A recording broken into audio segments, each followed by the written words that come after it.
राजधानी के साकेत कोर्ट में, जहां पर 4 दिन से स्ट्राइक चल रही है। हमारे साथ मौजूद हैं एडवोकेट ब्रजेश शर्मा जी। जानते हैं क्या है वजह और क्या है समाधान। ब्रजेश शर्मा जी, रूबरू कार्यक्रम में आपका स्वागत है। धन्यवाद। आप वकीलों की 4 दिन से स्ट्राइक चल रही है, क्या वजह है, क्या मुद्दे हैं?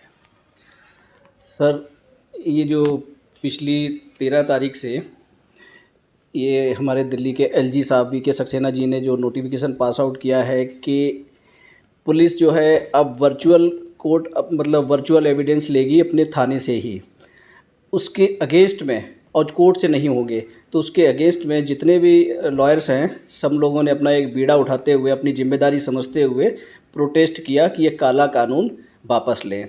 उसका ये नुकसान उससे ये हो रहा है कि अब पुलिस ही एफआईआर काटती है और पुलिस ही अब चार्जशीट तैयार करेगी और पुलिस ही बयान भी ले लेगी तोड़ मरोड़ के। अल्टीमेटली ये कहा जाए कि हमें उनको जज वकील वगैरह किसी की ज़रूरत नहीं।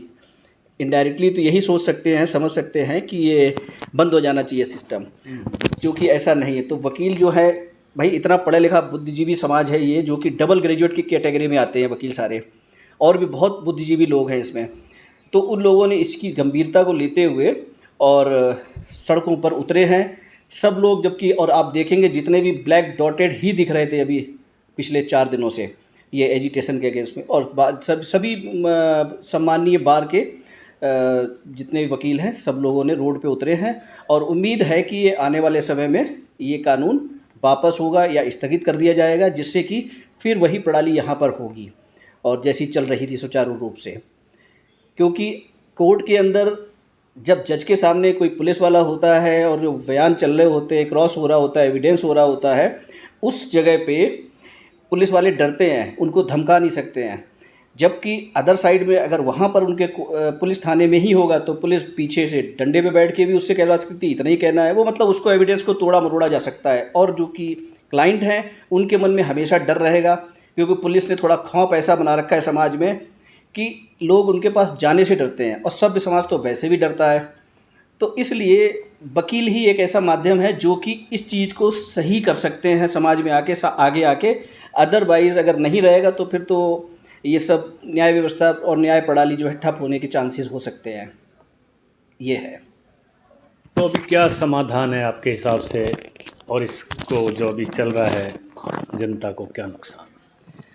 जनाब, ये जनता को नुकसान ये है कि जनता इनसिक्योर फील करेगी थाने के अंदर अगर एविडेंस लिए जाते हैं। प्लस जो कोई एविडेंस लेने के सामने जज के सामने फाइल में से कुछ पेपर्स दिखाए जाते हैं कि आपने लिखा था, आपके है, या आपकी वॉइस है, या आपने ऐसा अटैक किया था, जो कि थाने में ऐसा नहीं होगा। अगर वीडियो पे दिखाया जाए कि कई बार नेटवर्क की प्रॉब्लम कुछ भी की रीज़न दे सकते हैं और वो ब्लड होंगी तो एविडेंसेस नहीं हो पाएंगे, फिर केस भी बहुत सारे पेंडिंग होने के चांसेस हैं फ्यूचर में।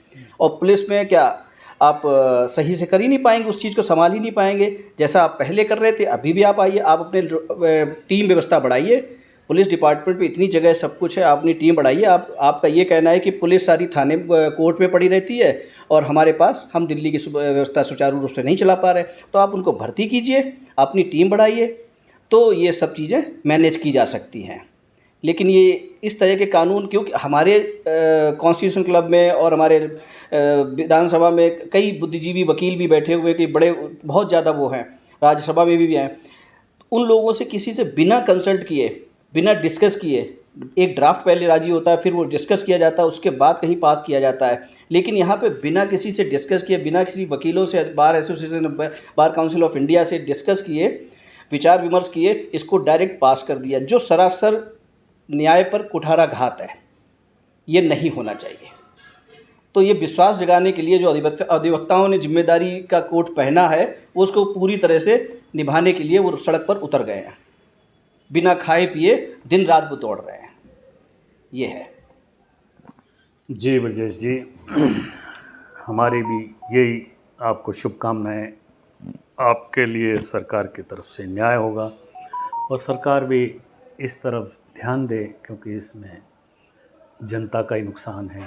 उनके केस सुने नहीं जा रहे हैं, हड़ताल चल रही है। बहुत बहुत धन्यवाद आपका ब्रजेश शर्मा जी।